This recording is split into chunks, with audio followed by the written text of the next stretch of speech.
कि जब करे घर से बहरिया हाँ चाहे सभे लड़ावल नजरिया।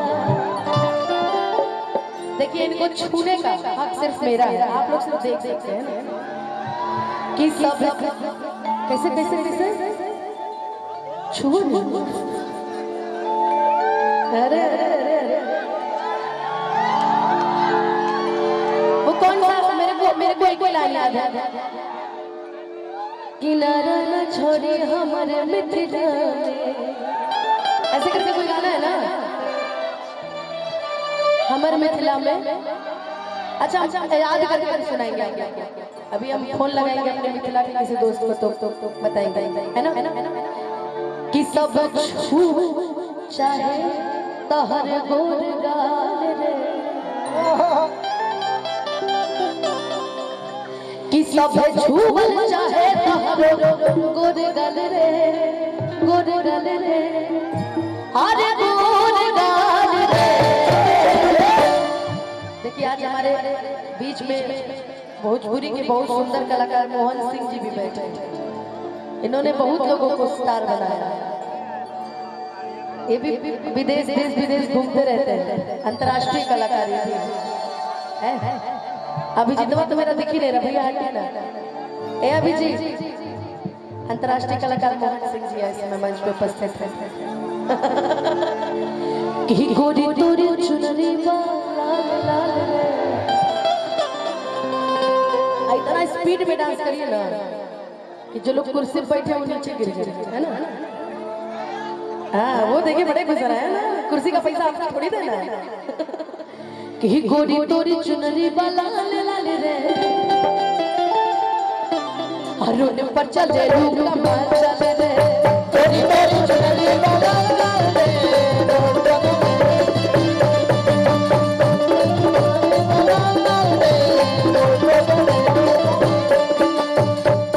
थोड़ा साउंड को और उठाइए भैया, खाली खाली कहने लग रहा है।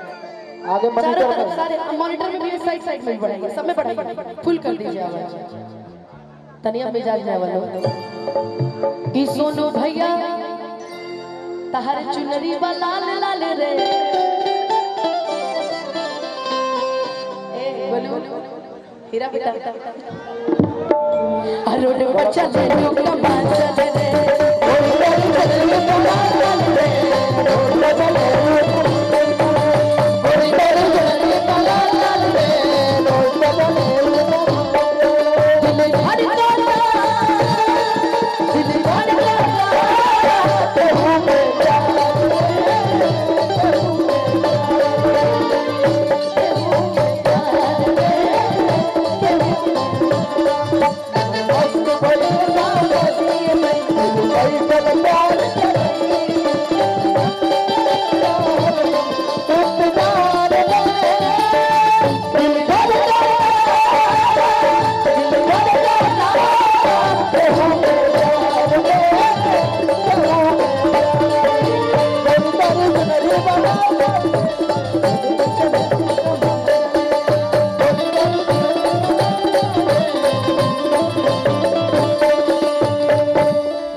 रुको नहीं,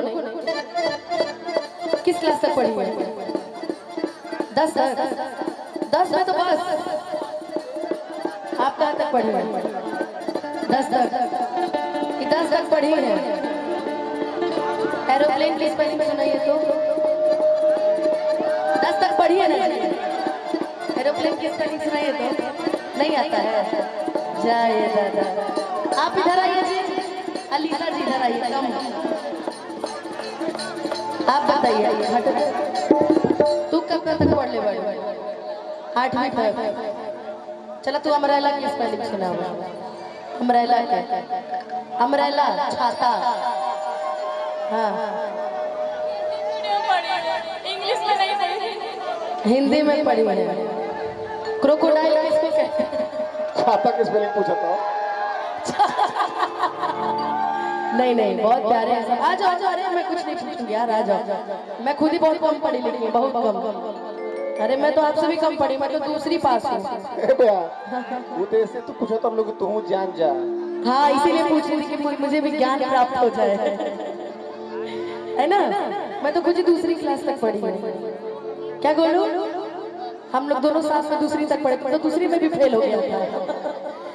कि जब ने कॉलेजवा में कर लूं पढ़ाई, लइका लइका में हो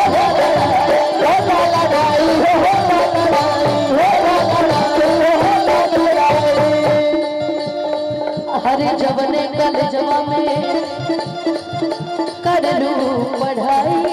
सुना लइका लइका में हो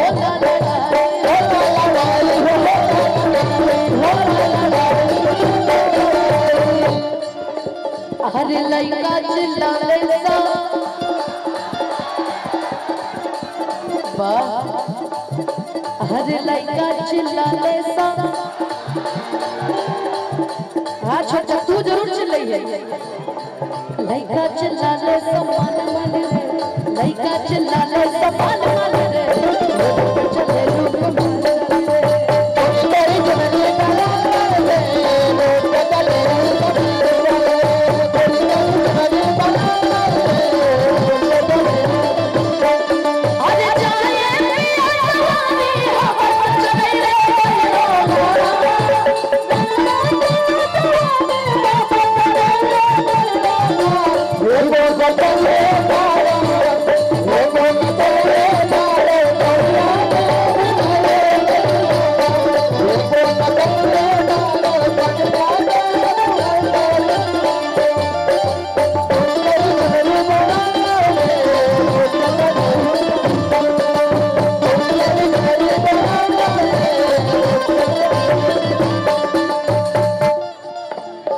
सुंदर रतनवाड़ू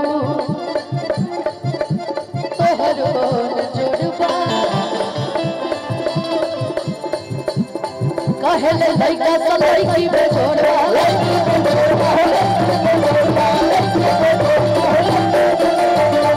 आप जब से मंच पे खड़ी है ना, छोटका छोटका का सबका दिमाग आप ही के पास है।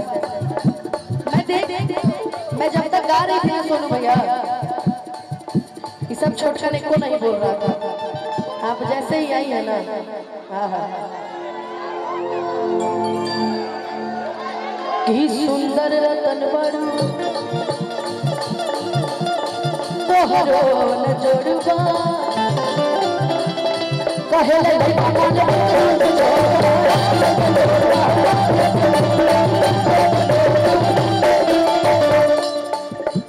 कि बूढ़ा बाबू रोज हाल चाल रे,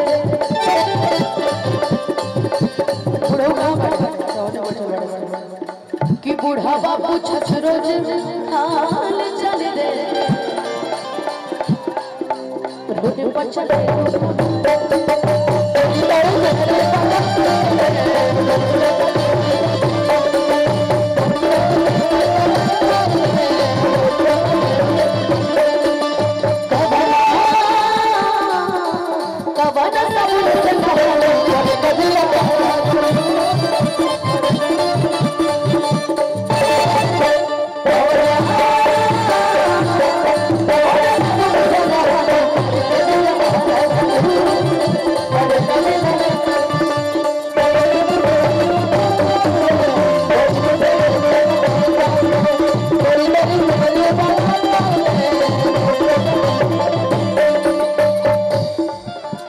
कबना साबुन से नहाला, कि कबना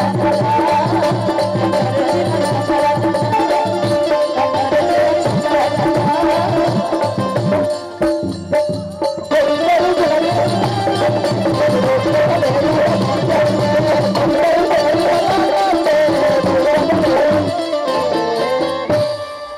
अच्छा गुरु